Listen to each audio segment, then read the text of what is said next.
Welcome to our channel. Today we how to backup task lists from Microsoft to do the Todoist workflow, beginner guide step by step clearly.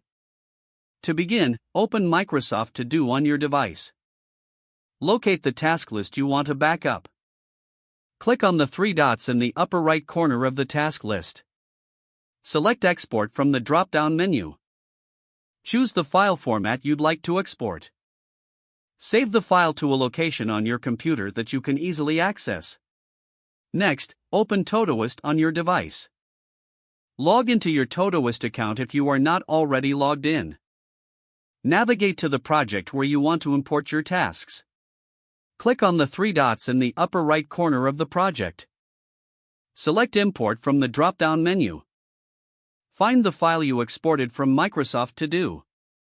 Select the file and click Open. Review the tasks to ensure they have imported correctly.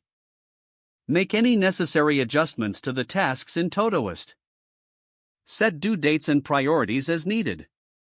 Finally, organize your tasks within Todoist to suit your workflow. Your task lists are now successfully backed up from Microsoft To Do to Todoist. If the page does not load, refresh the browser or try again in a private or incognito window. Make sure you are using the correct email address, then retype it carefully to avoid small typos. If your password is not accepted, use the reset option and create a new strong password you can remember. Check your spam folder for verification or security emails, then complete any requested confirmation steps. Enable two-factor authentication if available to improve account security and reduce unauthorized access risk. After signing in, review your profile details so your contact information and settings are accurate and current. If you see an error message, note it down and try again after restarting your device and internet connection.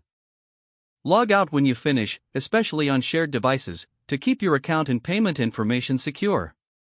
If the page does not load, refresh the browser or try again in a private or incognito window. Make sure you are using the correct email address, then retype it carefully to avoid small typos. If your password is not accepted, use the reset option and create a new strong password you can remember.